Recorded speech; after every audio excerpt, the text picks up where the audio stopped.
kita bicara tentang kecerdasan emosional, kecerdasan spiritual, apakah itu juga berkaitan dengan ilmu menuju sukses, Mas Alfian?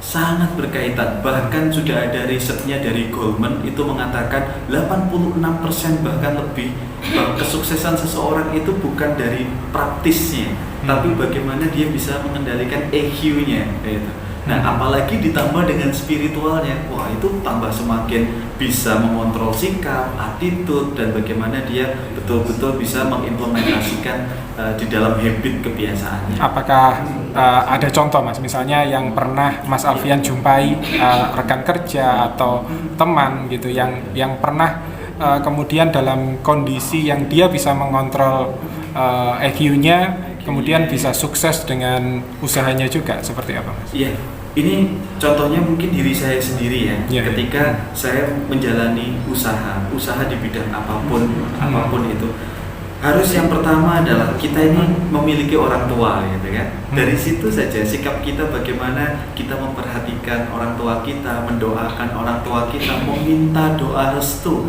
setiap kali setiap langkahnya kita berusaha. Nah, ini loh, 3 hal ini yang membuat usaha kita itu berkembang melejit gitu. Nah, kalau ini dipraktekkan dalam kehidupan kita sehari-hari, selalu mendekatkan diri kepada Allah, selalu diniati dengan ibadah, ya, selalu diniati dengan usaha yang betul-betul tulus untuk anak dan istri dan lain sebagainya, ya tentu akan diberkahi dan diridhoi begitu.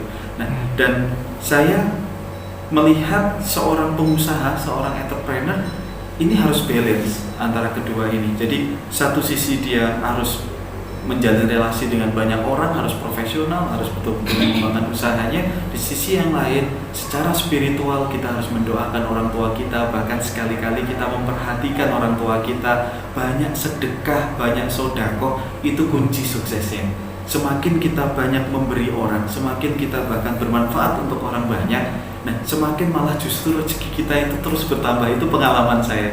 Jadi saya bahkan pernah di titik apa itu disadari gitu. Oh iya. Apa pernah punya pengalaman yang khusus? Pernah, Mas, betul. Saya pernah ditipu waktu itu. Saya membangun bisnis di Bali tahun 2012. Saat itu saya ditipu yang cukup nilainya lumayan bagi saya. Saya saat itu betul-betul di titik di mana saya berhentilah, sudah nggak saya lanjutkan lagi bisnis saya yang di dunia training gitu. Bangkrut ini. Bangkrut ya, di bisnis saya yang training ya. Ya artinya karena ditipu itu langsung akhirnya down. Wah, ternyata bisnisnya ngeri ya begitu. Tapi kalau saya berhenti di titik itu malah justru rugi begitu, karena saya sudah di tengah-tengah, harus terus dilanjutkan begitu. Kalau ini malah rugi. Nah, saat itu saya sudah ditipu dengan nilai yang cukup bagi saya lumayan, tapi justru saya menyisihkan anggaran, bahkan saya sampai menjual barang yang sudah saya tidak gunakan untuk saya sedekahkan waktu itu. Apa ini, Mas?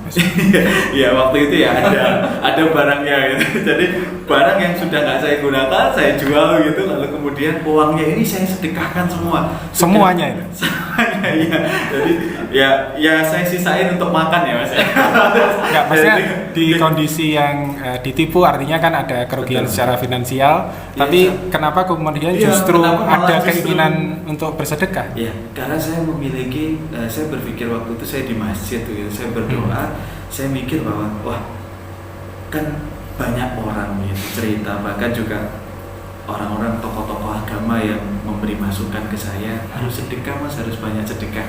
Waktu itu saya sedekah ya hanya berpikir singkat saja begitu, Mas.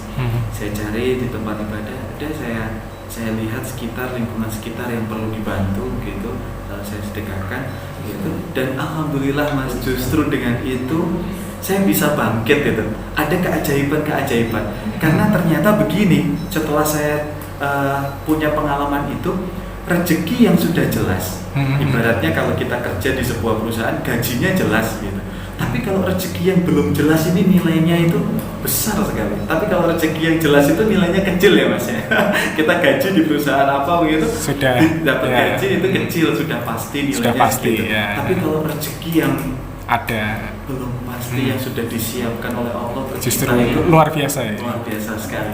Dan itu akan kebuka buka kerannya ketika kita betul-betul berbuat kebaikan. Jadi alhamdulillah, insya Allah akan terus berbagi. Apakah di titik itu Mas Alfian ikhlas mungkin karena seperti itu? Betul, harus ikhlas dan pasrah, Mas. Ketika kita sudah berusaha, berikhtiar, ya kita harus berserah pada akhirnya. Apapun ya atas kehendak Allah, apapun atas ridho dari orang tua, atas semua orang-orang yang selalu mendoakan baik kita. Tapi saat itu kemudian kan bangkit gitu, apakah itu instan, Mas? Itu perlu waktu. Perlu waktu kira-kira nggak sampai 1 bulan, Mas. Nah, nggak sampai 1 bulan. Itu ajaibnya, nggak sampai 1 bulan saya running lagi dan nilai yang uang yang ditipu itu tadi malah justru berlipat. Nah, itu yang miracle ya, itu yang ajaib sekali. Itu ya sampai hari ini pun semakin kita terus berbagi, semakin kita justru semakin banyak rezekinya dan dilancarkan. Tapi mengelola semangat ketika terpuruk itu tentu berat, Mas ya. Ya, itu saat itu apakah ada dari orang lain begitu, ada motivasi atau seperti apa? Betul. Kita itu selalu ada di titik yang namanya blind spot. Setiap orang, bahkan orang yang terkenal pun, seorang coach yang terkenal pun, dia perlu seorang coach lainnya untuk mendampingi dia. Nah, kita pun juga harus menemukan mentor. Kita menemukan mentor, kita menemukan seorang coach yang bisa membimbing. Karena saat itu ada bapak sama ibu, ya mentor saya paling dekat adalah orang tua saya yang selalu mendoakan saya, saudara saya, gitu. Dan juga ada mentor bisnis dan mental training saya yang selalu bisa saya ajak komunikasi, bisa ajak ngobrol gitu. Dan juga yang paling penting mendekatkan diri itu yang paling penting kepada Allah ya. Kita harus betul-betul berserah tadi itu, karena mentor dan juga orang tua ya mungkin menyarankannya kan sebatas ya gitu. Tapi selebihnya kan kita sendiri yang pelakunya, kita sendiri yang harus bisa bertanggung jawab atas apa yang kita kerjakan gitu. Oke, terima kasih Mas Alfian. Siap, Mas. Atas bincang-bincangnya. Semoga nanti lain kesempatan bisa ketemu lagi. Amin. Ya, terima kasih. Ya. Jangan lupa like, komen, dan subscribe channel ini. Radar Kediri TV selalu dinanti.